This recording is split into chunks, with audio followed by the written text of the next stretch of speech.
Fearless Females, Tamar Geller, take one. Hi everyone, it's Janet Gunn here with Focus TV, and today I'm sitting next to the fantastic Tamar Geller. She is a New York Times best-selling author of The Love Dog. She was an intelligence officer in the Israeli Special Forces, and I think Oprah describes her best. She is a life coach for dogs and their people. Yes. I love that. Crazy as it sounds, it's true, right? Yeah, a life coach. It is, because in a way, a lot of the issues that we have with our dogs, oftentimes it mirrors other issues that we have in other areas of our lives. Yeah. So I look at working with dogs as training wheels for other relationships in our life. We get to practice on somebody who is more forgiving if we're not doing it perfectly right at the beginning before we go and work with our spouse, our children, our co-workers, sometimes even with ourselves. Well, I find it, I love what you say about it's dog coaching. It's not dog training. Yes. You're teaching your dog to be, to have good manners, not to be obedient. No. So you're very conscious about the words that you choose in order to train your dogs. Absolutely, because I'm not teaching dogs to obey commands, just like you don't teach your children to obey commands. Right. What you want to teach your children is to have life skills. Life skills, how to be in a society with people who are different than themselves, who have different values, different ideas, and how to be able to live happily and to interact. That's what I'm teaching dogs. If you think about it, they are foreigners in our society. Yeah. It's not like they're coming in saying, I know what you want and I'm telling you no. They don't know, they're foreigners. And being a foreigner myself, I know how so many of my mannerisms, still to this day, decades later, are not the same as the mannerism of this country. Yeah. So I constantly have to adjust, and I really don't want somebody to hit me with a newspaper on my nose or to scream at me or suddenly not to put those chalk chains or prong collars on my neck and to hurt me when I'm not doing something according to the standard of society, you know? Well, that makes perfect sense. Right? Yes, yes, yeah. So, okay, when you came up with your method, first of all, let's go back to you were in the Army. Now, you're from Israel. Yes. So it's demanded of you, right? Yes. You have to go into the Army. Yes, which I think is fabulous. Okay. Not to be in the Army, but to serve your country, to serve give back to your country. Okay. So how did you were in the Special Forces. Was that your choice to be in the Special Forces, or are you assigned? Well, the way it is when before you even go into the military, you are taking lots of tests, because the country wants to use you where you're going to benefit the country the most. And where you're going to benefit the country the most is where you have your natural skills at. So all my tests that I've done, it showed that I will be very good at intelligence part of assessing behavior, of really looking at behavior. Because intelligence, if you think about it, is really gathering information on behavior. Absolutely. Behavior of everything and everyone. Yeah. And I think the best way to really learn how to understand the behavior of somebody who is another is with a dog, because I don't think you doubt that your dog is really a kind, good-hearted. With people, you may not be sure. You may think they may have an agenda. Yeah. But I don't think people have that same limiting belief about dogs. So I was thinking to myself, well, I didn't even think to myself, I have to give credit to God. She's brilliant, God. And she gave me a dream. And in my dream, coming from the military, not knowing where I'm going to go, I thought I will be a therapist for people. Mm-hmm. She said, in a dream, you must work with dogs. And it is amazing to see 30 years later how everything in my life, as long as I followed something that did not make sense to my mind, how door after door opened. Because the message I believe that God wants me to share is about community and love and understanding, right? You know, and having boundaries, just like dogs have boundaries. And if you are doing something they don't like, they'll growl at you. So I believe also in communicating clearly if you are happy or not. Yes. With your tone of voice and your face expression. And it's amazing how it's taken off. I'm so blessed. And so your book, The Love Dog. The what first was book. the first book? Yeah. What was the aha moment that you said, you know, this is the method that I'm going to develop, and it worked? Because after The Love Dog, then came Oprah. No. No? Way before. Oh, okay. I used to be the resident dog expert for the Today Show. And Simon & Schuster chased me for a year to write a book. And I said, but I'm not an author. I don't know how to write. And they said, you have a lot to say. And I said, no, I don't. I didn't think I did. Yeah. But finally they convinced me. And I chose a co-author who wrote with Marianne Williamson, because I really wanted to adhere to the spiritual component of working with dogs, not the Saddam Hussein approach, which was so prevalent at the time with a certain TV show. And I was already Oprah's client.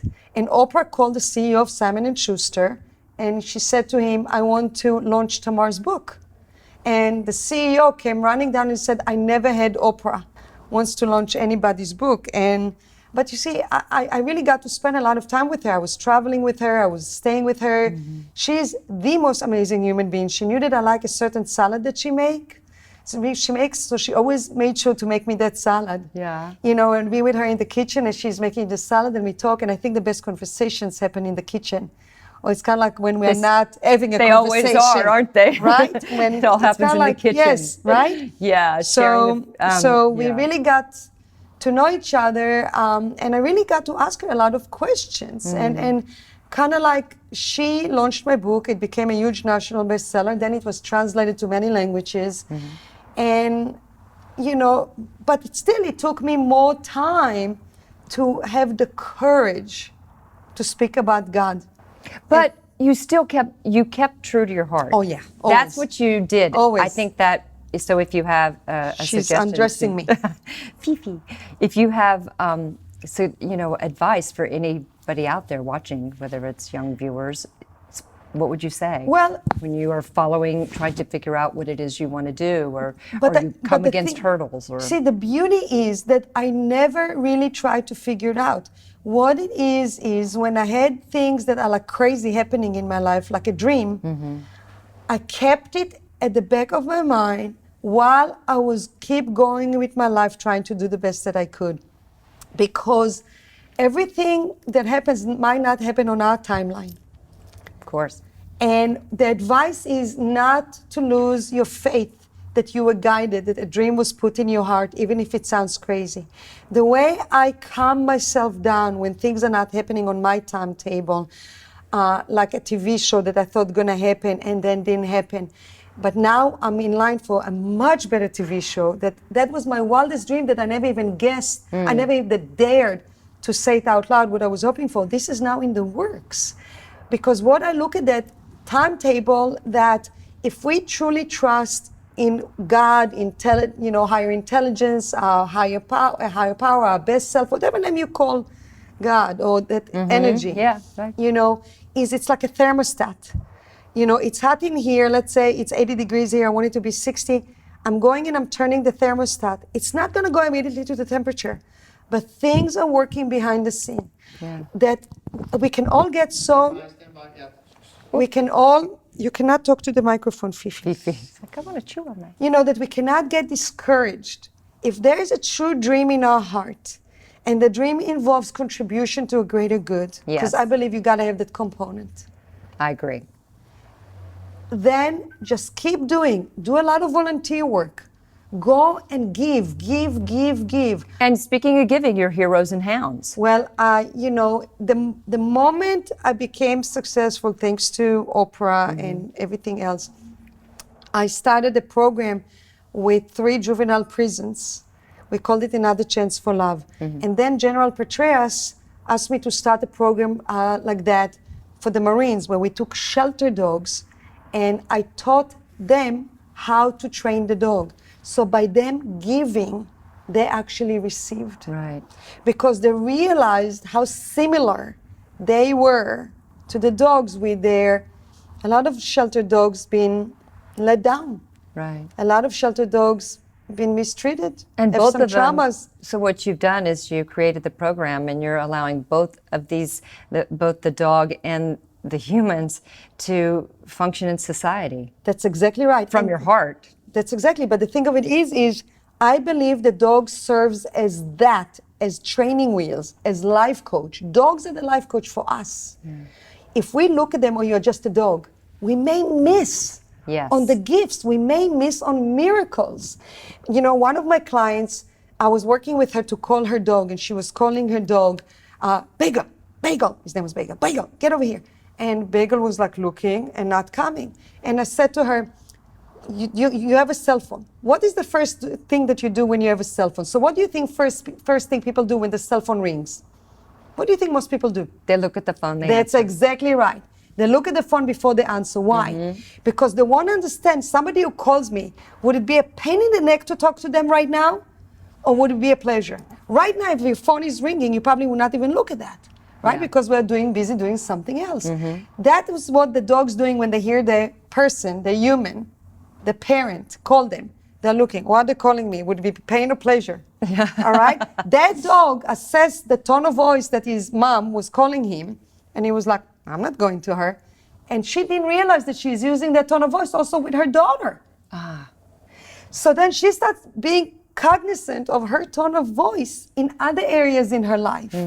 And she came to me and she says, I can't believe you, the change that it made in my life.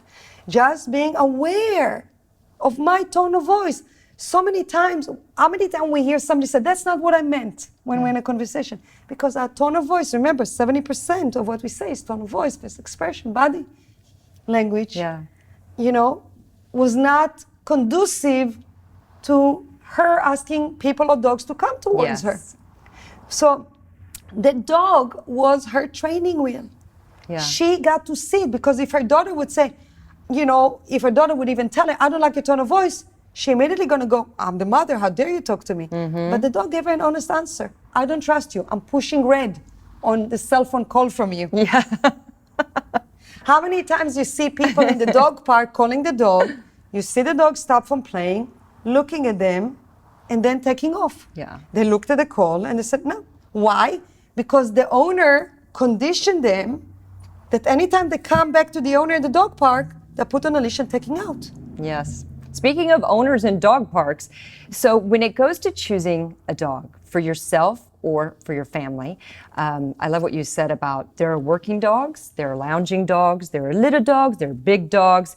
It's a wise idea to really study on what kind of dog that you have the ability to take care of, or what does your schedule look like? Absolutely. Because you don't want to leave a working dog trapped up. Or absolutely. You know. I mean, we know for a fact that if you have a genius kid and you put them in a regular class, the kid chances are going to be disruptive.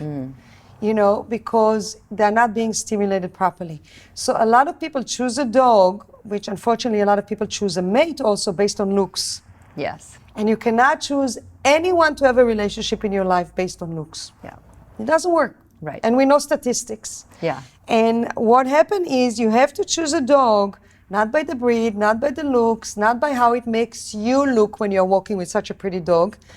You got to look at your lifestyle. Fifi, by the way, is a client of mine. She's not my dog. All my dogs are rescue dogs. All my dogs are rescue dogs. Why? Because I believe there's nothing wrong with rescue dogs. They've been dumped from a relationship, which is not that different than being divorced.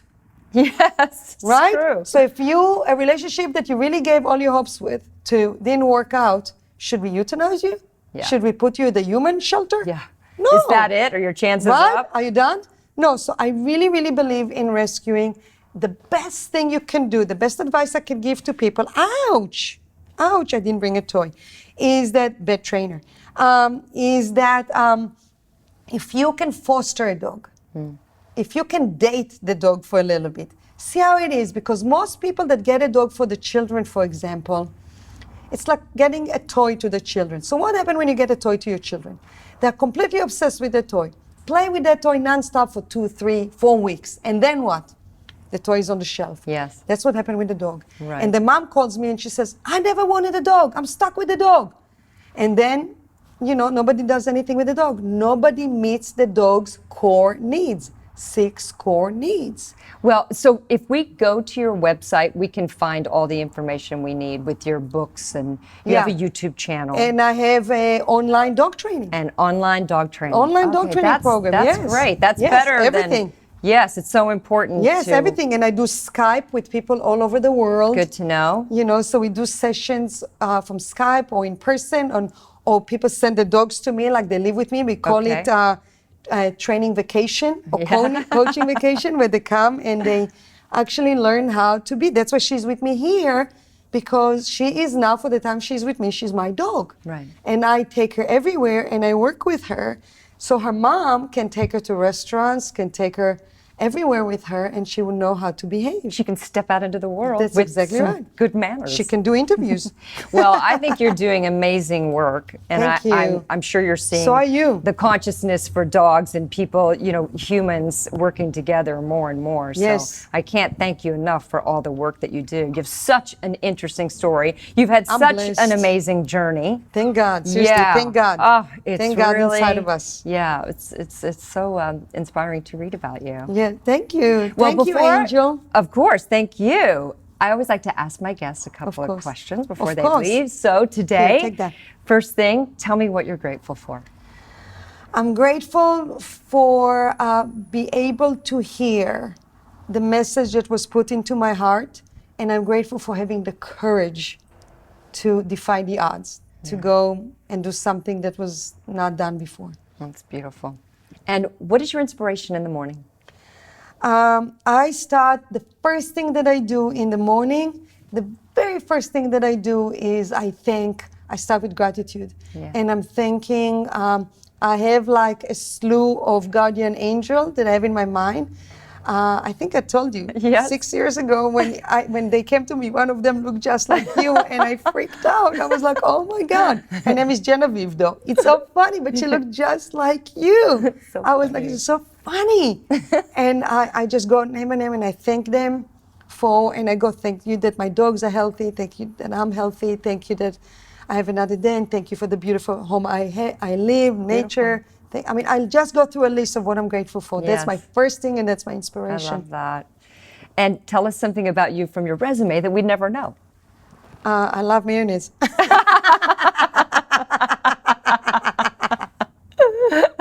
So do I. Crazy about mayonnaise. And then if you could hold anybody's hand today, whose would it be? It would be the people who are overcoming physical challenges. They are my true heroes. True heroes.